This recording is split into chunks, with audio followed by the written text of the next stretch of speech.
कीर्तन गैरोला। आज आप लोगों के सम्मुख गौतम क्लासिकल के साहित्यिक सीरीज के माध्यम से और मीना समूह के थ्रू अपनी युद्ध से संबंधित कविताओं का पाठ कर रहे हैं। जैसा आप लोग भी झेल रहे हैं और हम भी युद्ध की वैश्विक समस्या से रूबरू हो रहे हैं, उसके दो हाथ हो रहे हैं और युद्ध जैसी समस्या जाने का नाम नहीं ले रही है। तो इस विषय में मैं कहना चाहूँगी कि युद्ध आज ही की बात नहीं है, पाषाण कालीन समय से भी युद्ध होता रहा है। महाभारत का युद्ध हुआ है और राजा महाराजा और हर जगह पूरे विश्व में समय समय पर युद्ध चलता रहा है। और first world war, second world war, ये भी हम लोगों ने जाना है। अभी थर्ड वर्ल्ड वॉर की भी एक डर है। तो युद्ध का माध्यम बदला है, युद्ध में तकनीकी विकास हुआ है। पत्थरों से के बाद हाथी घोड़े और जो ऊंट हैं, तीर तलवार भाले आदि से युद्ध होता रहा है। लेकिन आज जो है जल थल वायु सेना जो है, युद्धपोत होते हैं, टैंक और हवाई जहाज, उसके साथ रॉकेट है। तो सिर्फ बम्बारमेंट गोलीबारी नहीं, मिसाइल और रडार का प्रयोग है, रॉकेट्स का प्रयोग है, परमाणु बम है। तो मतलब कहने का है कि तकनीकी विकास के साथ विज्ञान ने जहाँ हमें वरदान के रूप में दिया है, वहाँ युद्ध के इन हथियारों के माध्यम से इंसान का खुद का नाश हुआ है।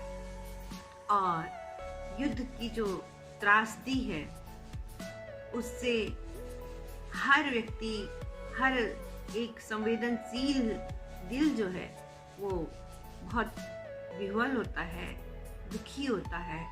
युद्ध के मैदान में जो बीतती जिन लोगों को, उनको देखकर और मन उदास होता है।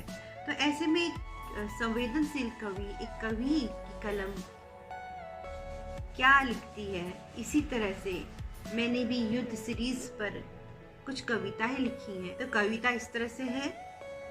वे जो मारे जा रहे हैं, वे जो मारे जा रहे हैं और वे जो मार रहे हैं, हथियार बंद या निहत्थे दोनों मर रहे हैं। वे जो मारे जा रहे हैं और वे जो मार रहे हैं, हथियार बंद या निहत्थे दोनों मर रहे हैं। मारते मरते वे खुद को मरने से बचाते मार रहे हैं, क्योंकि वे मरना नहीं चाहते। वे जो मार रहे हैं और वे जो मारे जा रहे हैं और वे जो मार रहे हैं, हथियार बंद या निहत्थे दोनों मर रहे हैं। मारते मरते वे खुद को मरने से बचाते मार रहे हैं, क्योंकि वे मरना नहीं चाहते। उन्हें झोंक दिया गया है युद्ध के मैदान में, उन्हें झोंक दिया गया है युद्ध के मैदान में, जो नफरतों के लिए नहीं, प्रेम के लिए जीना चाहते हैं।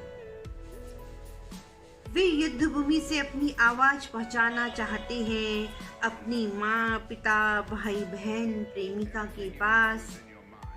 उनकी सुरक्षित गोद में एक झपकी लेना चाहते हैं। वे युद्ध भूमि से अपनी आवाज पहुंचाना चाहते हैं अपनी माँ, पिता, भाई, बहन, प्रेमिका के पास। उनकी सुरक्षित गोद में एक झपकी लेना चाहते हैं। जानते हैं वे कि इन लोगों को भी नींद नहीं आई होगी। वे गोलीबारी के बीच से, वे ऐन गोलीबारी के बीच से कहना चाहते हैं अपनों को कि उनकी फिक्र कदाचित मत करना। पर वे अपनी बात दिल में दबाए, धमाके के बाद चुप्पे से रक्त रंजित हो जाते हैं और रक्त पुंज में ढल जाते हैं। वहाँ किसी को पता नहीं जो मारे गए वो कौन थे, जो मारे गए वे कौन थे, बस उन्हें तो मार दिया गया। नहीं पता किसी को कि चिर निंद्रा को प्राप्त उनकी देह किधर गई, उनकी देह किधर गई। बम के धमाके के बीच से उधर उधर ना उम्मीदी में भी उन्हें खोजती अपनों की आँखें, ना उम्मीदों में भी उन्हें खोजती अपनों की आँखें एक टक तस्वीरों को निहारती हैं। कब लौटेंगे उनकी अपने घरों को, कब रुकेगा युद्ध, कब लौटेंगे सैनिक फिर से अपने लोगों के बीच, कब होगी शांति, कब होगी शांति।